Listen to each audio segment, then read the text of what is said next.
2026 is going to be an awesome year. We got some pretty cool stuff coming up. First off, we got Foundations of Recovery. This is our flagship program. We're starting it in January. This is for anyone, man, woman, or couple who wants to come and reclaim their heart from shame, trauma, and betrayal. We start off with an education on all sorts of principles, give you the common language. We feed you from a fire hose in terms of all things recovery. It is such a great start to recovery. And we get at the roots of things, Tyler. This isn't like any other program. Like, this is our healing journey in process, and Foundations is where we begin. If you look at the value that you're getting there to kick off a good recovery with all of the right education, all of the right language, and a team to get you started while also being directed by Brandon and myself through the whole process, what a deal. So if you're interested, if you're struggling, if you've been wanting to do something for a long time, jump into this. This only comes around every so often, and we would love to have you there.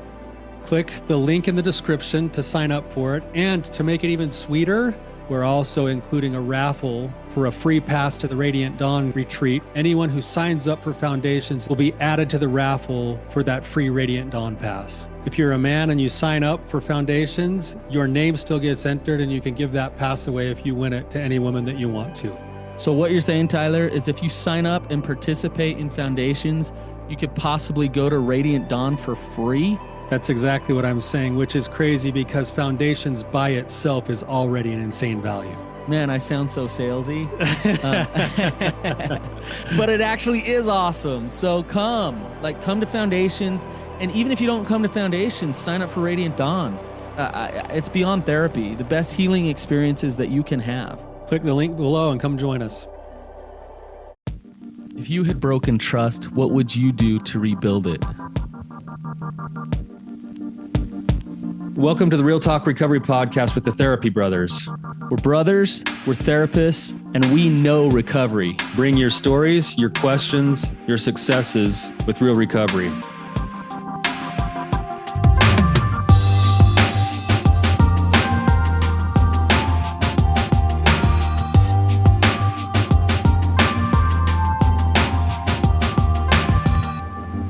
Good trust building episode coming up, Brandon. Before we do that, we got another good review. We thank you guys for these reviews. This came from the Apple Podcasts reviews, and we just want to read this. It says, episode 183 was so beautifully insightful. I so appreciate that you are both therapists and brothers helping men with unwanted sexual behavior. I'm a therapist in training, and my husband has just become a life coach in helping men in our community in Washington State to unravel their stories and shame and brokenness and sexual addiction. My husband's journey has been everything you both described in episode 183. He has done everything that you named that needs to be done in order to heal and become more fully alive. I've watched him transform into an incredibly passionate, tender, curious, and empathetic man with a strong understanding of who he is. I love how you hit home that sobriety is not the goal. It's uncovering the true, authentic, and I believe divine self that transforms and changes the behaviors. Your dailies that you challenge men to do for recovery are the small hinges that move big doors in restoring their hearts and hopefully their relationships. My husband will be sharing this awesome podcast with the men in his recovery groups that he leads. God is good. Amen. Heck yeah. Love that. Yes, I got tingles inside. Recovery is real. Recovery is real. Recovery is real. Can you hear that? Yeah, that's awesome. Isn't that beautiful? It's so cool. Wow. Thank you so much for sharing that. It's always nice to hear, for people who are listening, sometimes you wonder if you can actually find real recovery, and it's nice to hear that it is possible. So thank you for sharing. Yep. Just takes humility, and it takes some work, and recovery is real. Yes. Speaking of which, we're going to talk about a part of recovery that's important. And I think it's the part, Tyler, that we oftentimes hear about a lot, and what brings people to treatment and therapy.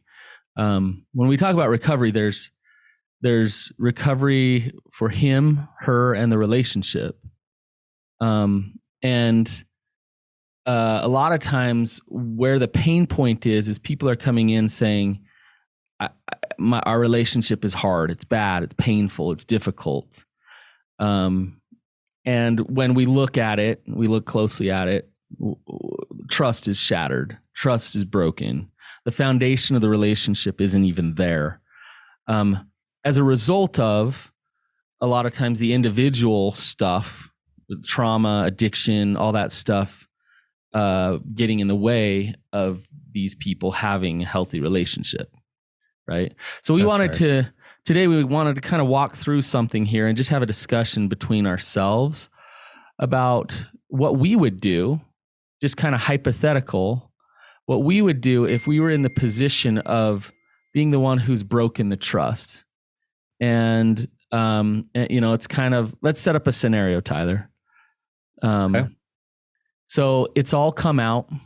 Let's say the acting out has been happening for a long time. So the complex trauma is there. And what I mean by that is, for years this is hypothetical. for years I've been gaslighting. I've been keeping my partner at bay. I've been turning the tables, trying to keep her off kilter.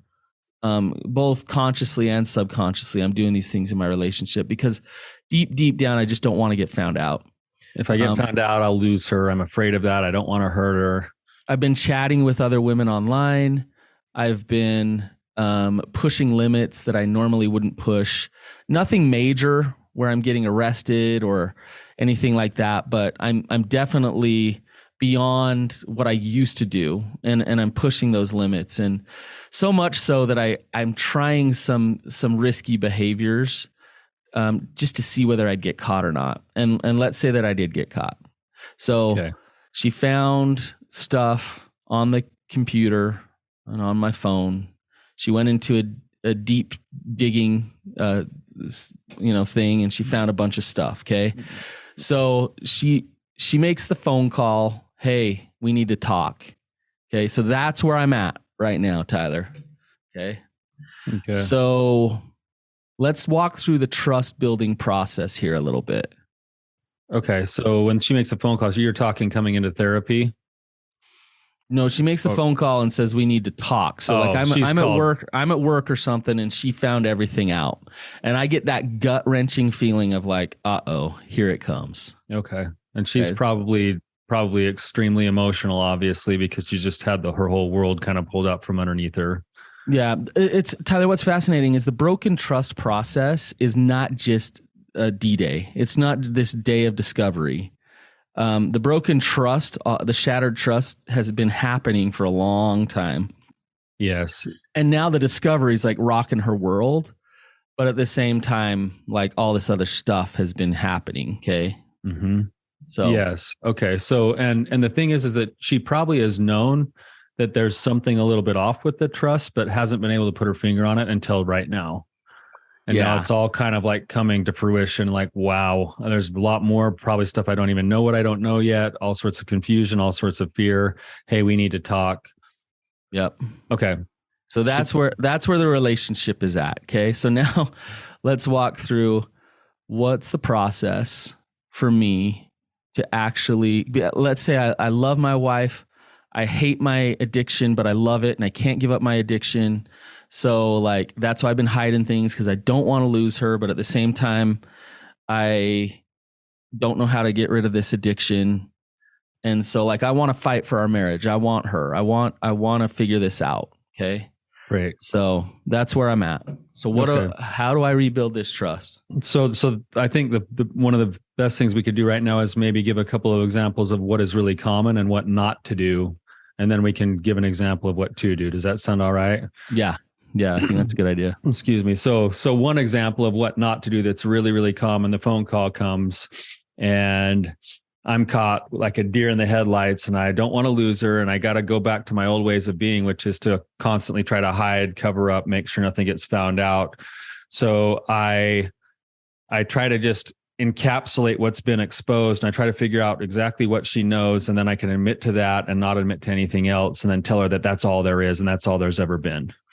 So in a lot of ways, Tyler, that's continuing to try to do the same thing that I've done, which is try to, do damage control, only let her see a little bit of what she knows and like trickle out stuff, just a little bit, so that I can avoid the full consequences. That's what you're saying. That's right. And all of these examples that I'm going to share of what not to do that are normal are based off of what feels like self-preservation on the betrayer's side. Right. So it's like, oh man, I'm afraid I'm going to lose everything. So I've got to hurry and try to do my damage control, make sure that I figure out exactly what she knows, own up to just that, tell her everything else is just fine. Because somehow in my head, I think that if I minimize whatever's happened there, then it's going to be less damaging, even though there's been a massive breach of trust. And now it's open in the air that there's been a breach of trust. So that's one form of it. that kind of pairs up with another form of it, which is that when we call the death by 1,000 cuts, where maybe 2 days later, something else comes up and I have to admit to that. And then my conscience gets the better of me 3 weeks later and I tell her something else. And eventually I'm just like slow trickling this like disclosure of all the things that have happened in our lives. And it almost like betrays the trust every time that it happens because there's been more hiding, so to speak, for a longer period of time. The second thing that sometimes happens is, and this goes right along with Brene Brown's shame screens, but is that when I feel threatened and I feel like I might lose everything, I'll actually go over the top of my wife and I'll figure out a way to blame her, or back to be the her victim. off, or like, oh, poor me, like, turn the tables. You're never emotionally available for me, so I've had to figure out how to cope differently. Or if you were just this or that or the other, or you've always been so mean, or whatever else it is. And what I really want is to not lose my wife, but no, I'm pushing her away to try to protect my own, I call it your supposed honor, protect my supposed honor. And then of course that fuels more disconnection. It doesn't work. And then the last one, and this is one that I think we talk about in our other podcasts, we talk about the nice guy, but the nice guy instantly goes into like full on rescue mode. Like he's going to drop everything he's got going on. He's willing to quit his job. He's willing to do whatever it takes to go home, make sure the house is clean, make sure there's no stress, make sure that there's, as long as my wife can somehow figure out how to be happy with me again, then I'm going to be just fine. He becomes everything that he thinks that she wants him to be. Exactly. But not because that's the kind of man he's not genuine. He's doing it. He's scrambling to get himself out of the doghouse because he can't handle the heat that's coming as a result of this disclosure that's now happened that he's been keeping secret for so long. Right. Yep. Yep. Can I add one in there, Tyler? Sure. It's kind of the other side of the fence, a little bit, where a lot of discord in the marriage. This all comes out, and it's in some. And I know this sounds weird, but in some ways, it's a relief to the wife. It's a relief, and she feels some bit of connection in the relationship because finally they're talking about a vulnerable thing. Let's say he's sorry, he's feeling bad, and so that this connection feels so good, and so they have sex every day for the next 2 weeks. She's burying her head in the sand with her. She's swallowing her pain. She's wanting to just hang on to the relationship. So she's trying to be the best possible wife she can be because she doesn't want to be abandoned. She doesn't want to be hurt. And deep, deep down, he knows that this sex that they're having, or this niceness that's coming through from her, is not the healthy kind. It's from a place of preservation and fear, and that there's pain that's not being dealt with there. So that's another common one. That's right. Yeah. That's right. And all of those things kind of indicate that there's some actual individual work that needs to be being done. But that individual work is scary and it's hard. And so oftentimes what ends up happening is that people come into our office after this big kind of a blow up, and their first focus is on, let's rebuild trust. But that's not really going to happen. That's definitely not going to happen immediately. And it's not going to happen unless there's some confrontation of those things on the insides, and there's time given and space given to actually let some actual real work happen. So let me reiterate what you're saying, because what you're saying is really important. The broken trust that has happened, if I'm the betrayer, the reason I have betrayed is not it's not a relationship issue. It's not about my partner. It's not about the relationship. It's about a breakdown of self for me. It's about my integrity. It's about me, my inability to deal with fear of abandonment, fear of rejection. It's about me. And so one of the first things I need to do is just give some space for my partner and start to show up as an honest human being.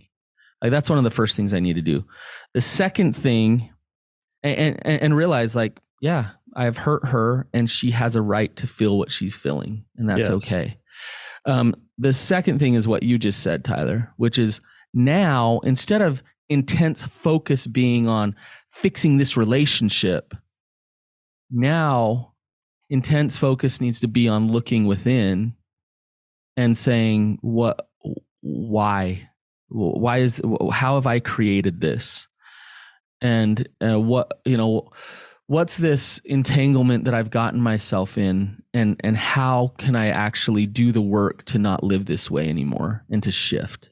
Yes, it goes along with that word integrity you're saying, Brandon, where I think even that word integrity in recovery is often misunderstood, because there's like layers of integrity that we often see, where D-Day happens and it's like, oh man, I've been hiding and I haven't been telling things. I prided myself on being what I would call living with integrity, because I've been honest about other things. When I get asked, I say yes and whatever, but I haven't been proactive.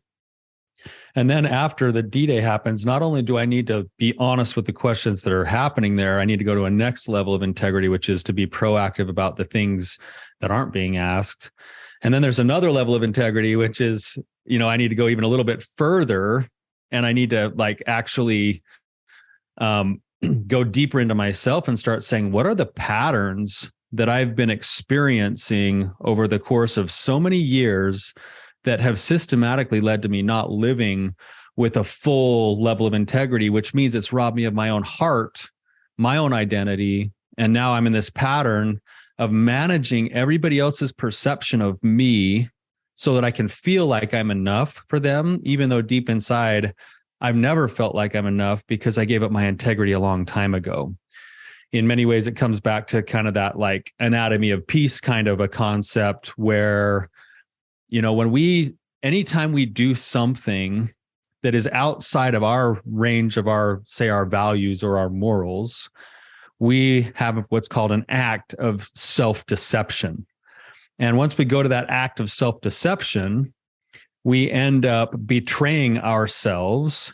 And when we betray ourselves, in essence, our souls, our being has become crooked. And most of us, because of our pride, we end up trying to justify the crookedness instead of getting ourselves straight and getting ourselves right again. And so the way that we justify that is we continue to develop these little character flaws that I would call, I call them secondary character flaws that go along with the addiction.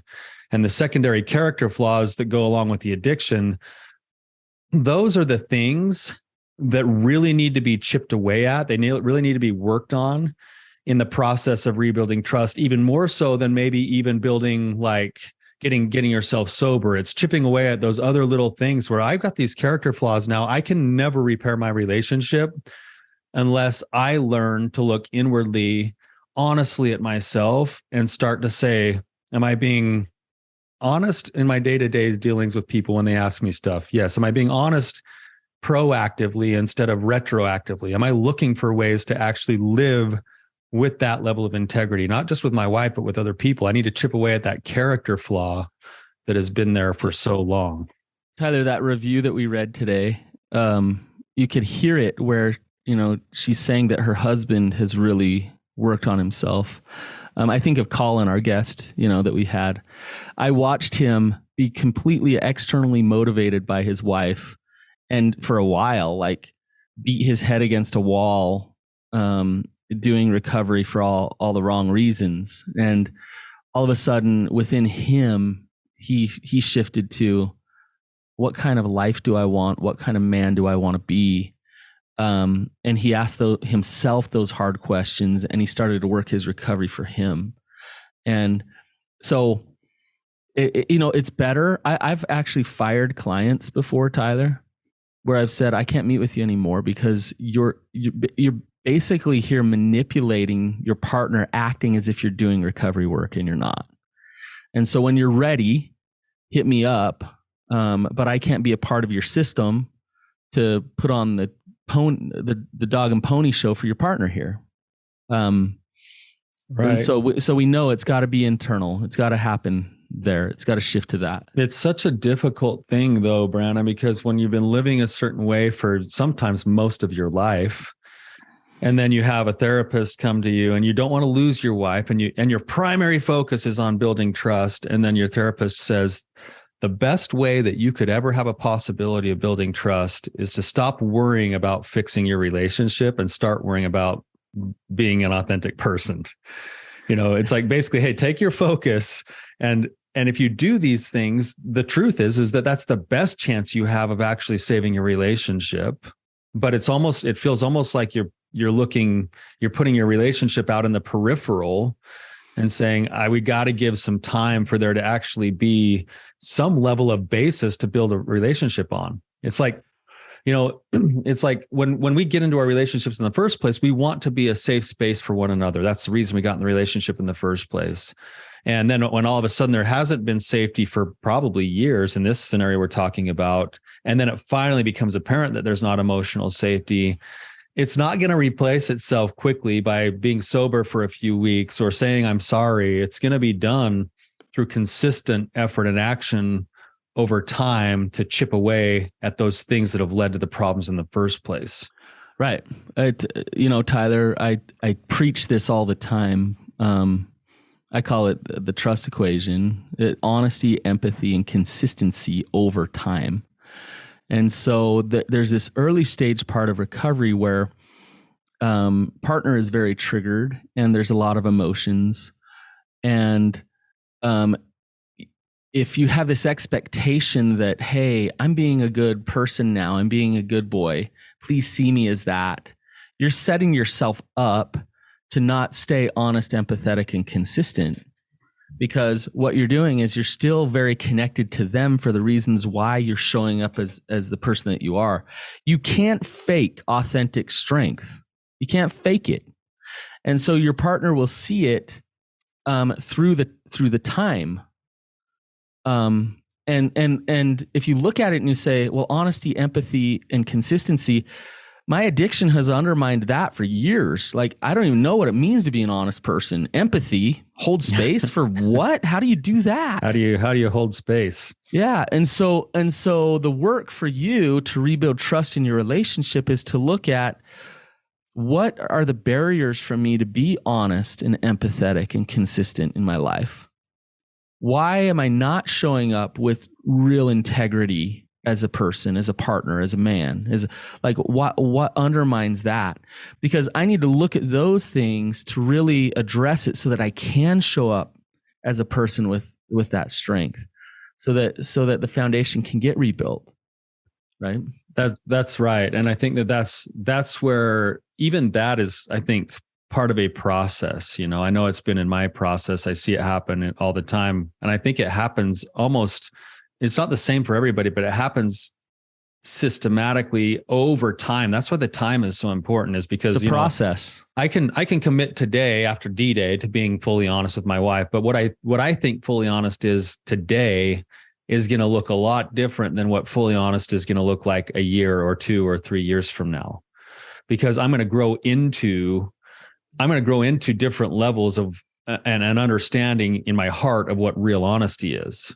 Mm-hmm. It's like right now, I can have a guy come into my group right now and he'll be like, "Hey guys, I was honest with my wife about my relapse." And then like, "Oh, okay. Like, how were you honest?" "Well, she kind of stumbled into something and she asked me about it. So I told her yes." Yeah. Like, oh. But to him, that's a big, and he's like, man, honesty. Yeah. He's like, yeah, he's scared to death. He's feeling vulnerable. He's like, oh my gosh, this is so scary. I'm being honest. And but he wasn't fully being honest. It's this weird balancing act between, it's like, as a therapist, you got to go, okay, nice job. And what's his wife saying? She's like, "You're not honest." Like, yep, here we go again. That's not honest, right? And both of those are actually true. And so it's like, that's going to go to the next level is, hey, I had a relapse and I told my wife.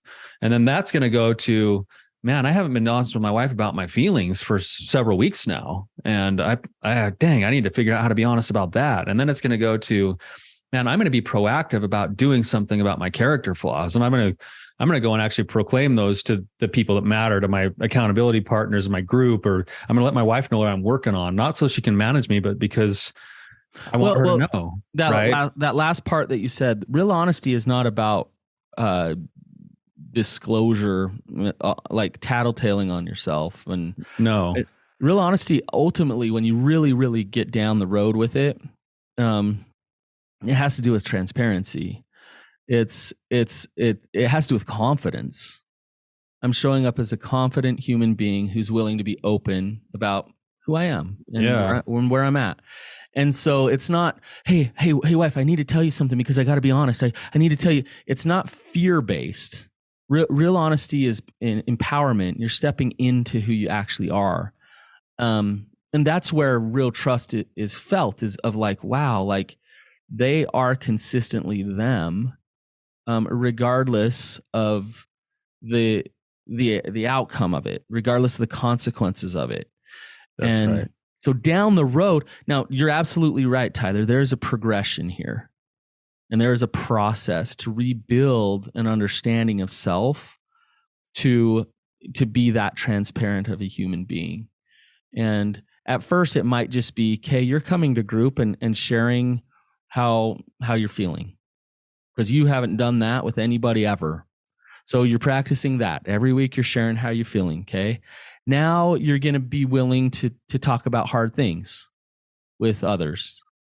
Now you're going to be willing to talk about hard things with your partner.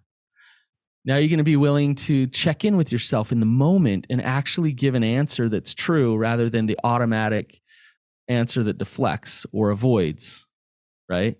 So you get more and more clear with, who am I? And I want to show up as that authentic person.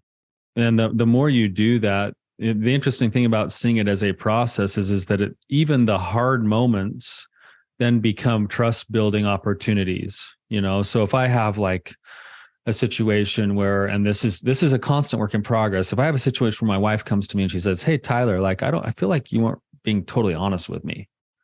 I'm like, "Well, I didn't think I was being dishonest, but explain how." And she's like, "Well, you told me about your plans to do this and this and this, but you left out this detail.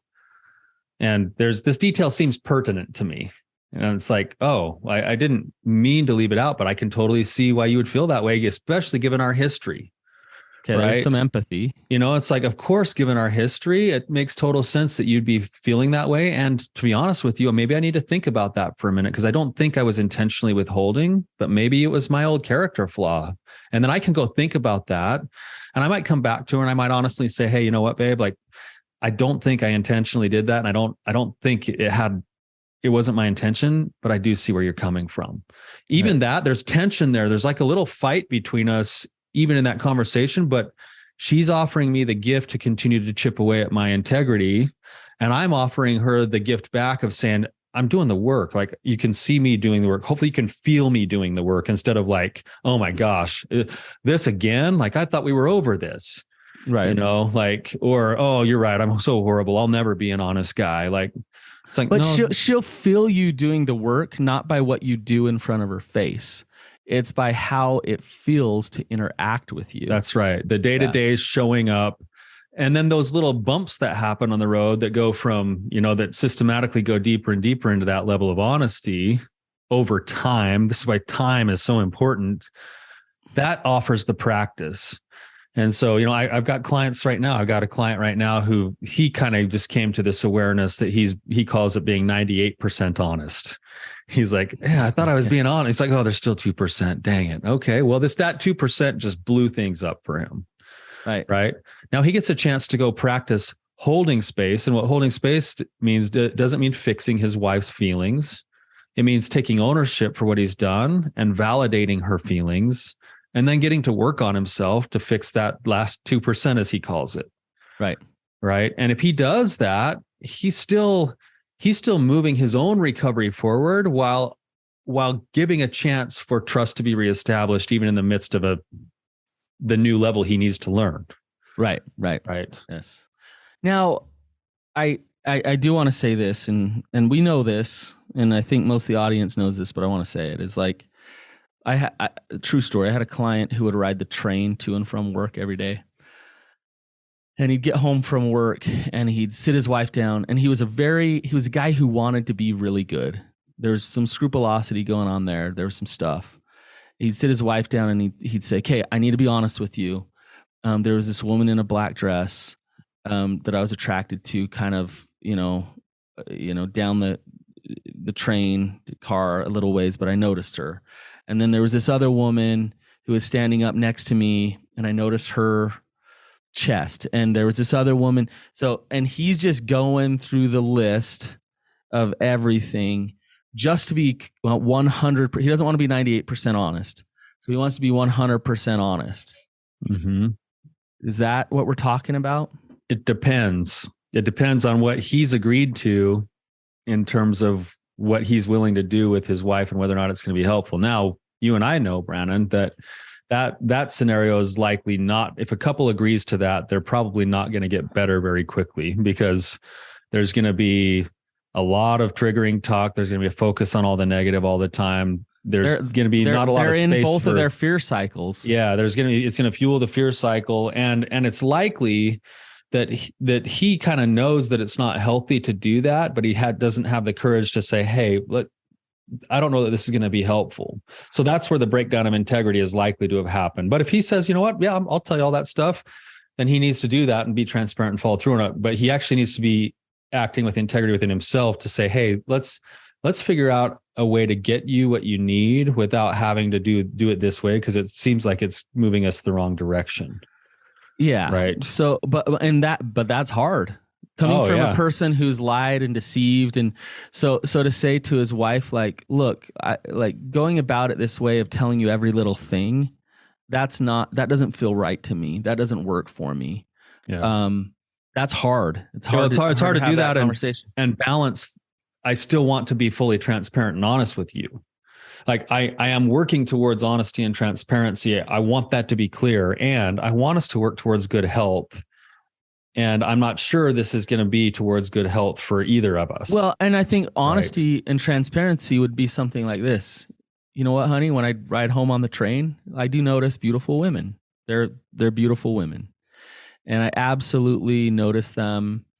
And it's part of who I am as a man. And that's reality. That's the truth. Now, if I break certain lines where your safety is really in play here, then I'm willing to disclose those things, because I've broken those lines in the past and it's hurt you.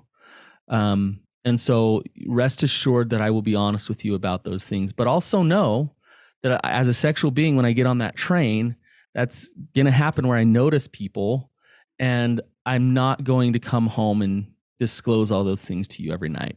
Mm-hmm. And so there's a boundary there on his part, right? Of an honest boundary, which is really hard and uncomfortable. And he has to do this with the energy of confidence and love toward her, right? And love for himself. That's not right. The energy of fear and deflection and all of those things, right?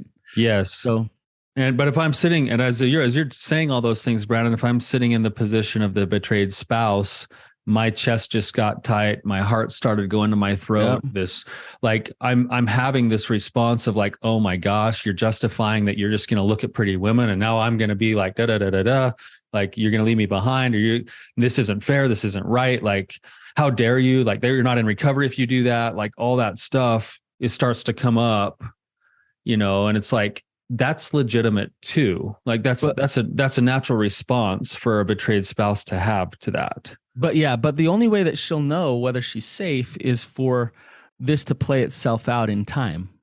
Right. That's the hard part. If he has that boundary and he's honest, then we'll see if he will disclose when he needs to. We'll see if he'll work his recovery on his own, being proactive in his own recovery, and he's internally motivated.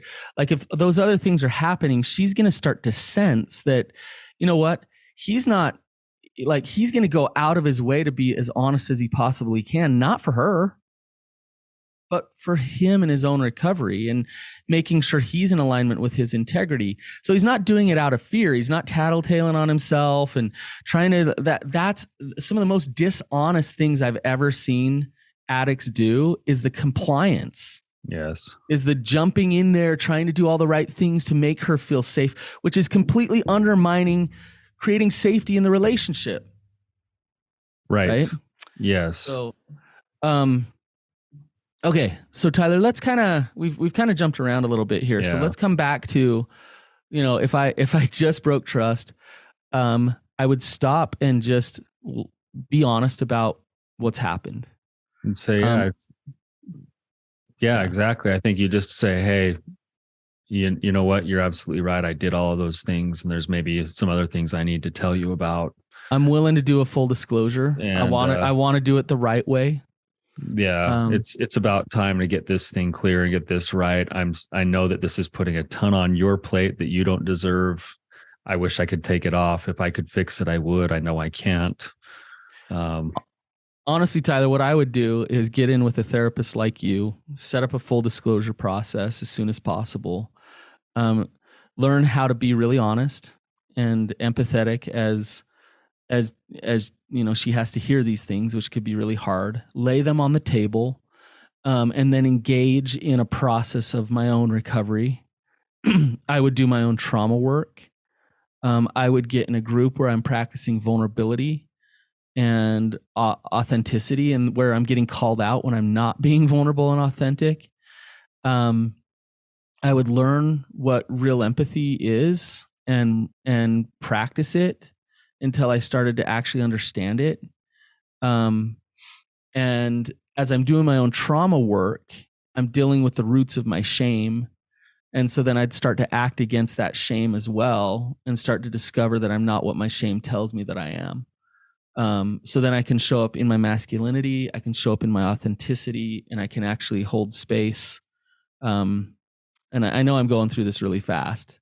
You just basically outlined an awesome recipe that went so fast that I can imagine our listeners might have to listen to that several times. That could take a year and a half. It could take a while for that little 3-minute thing that I said to actually happen. And so it's a process, but in that process, I let go and I let God, and I say, you know what? I love my wife. I care for my family.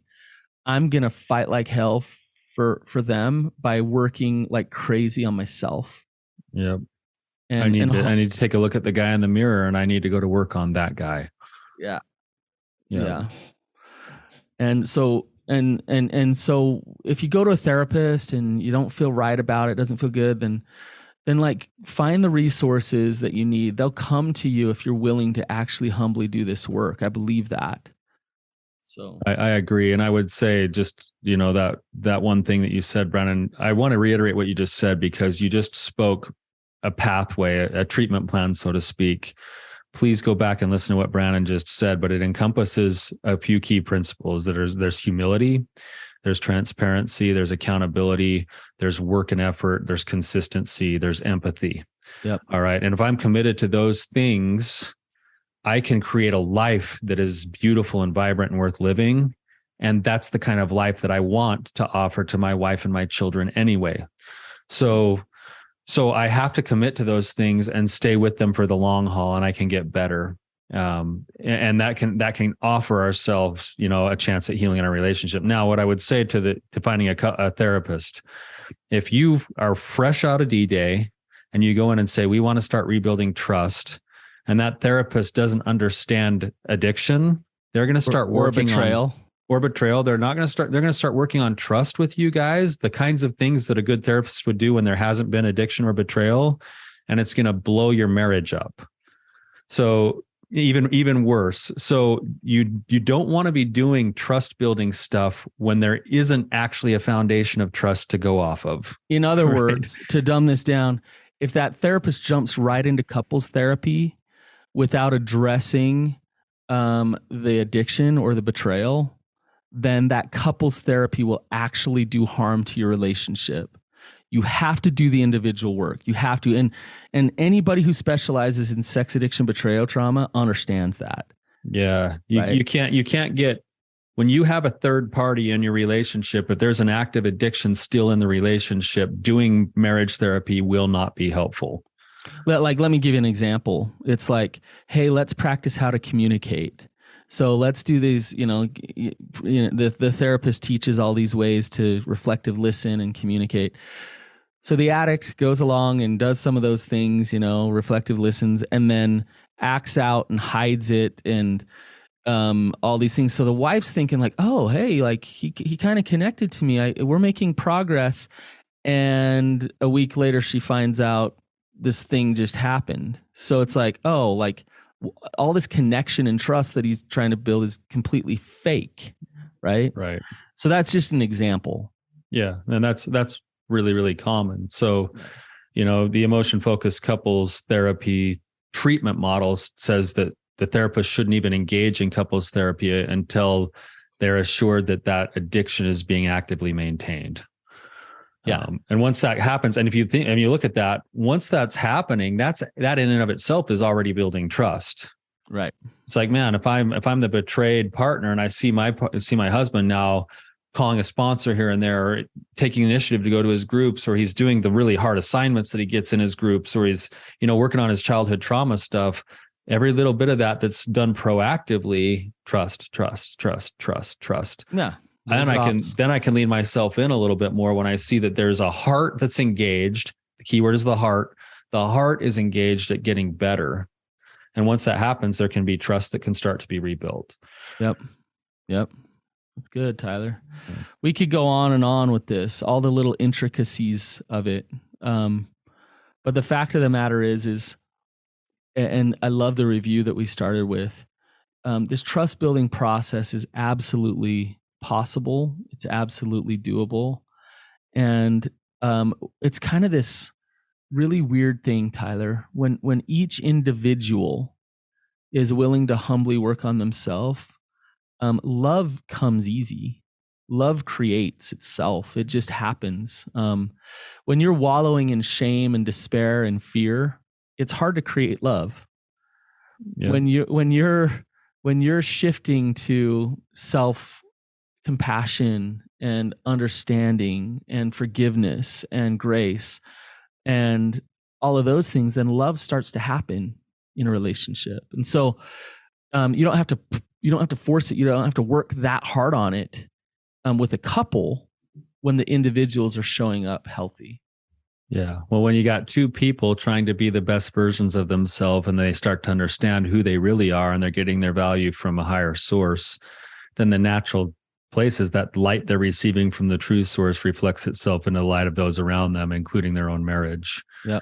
And pretty soon you've got two people who are naturally giving love in the relationship rather than two people who are so devoid of it that they're trying to pull something from the other that the other one doesn't have.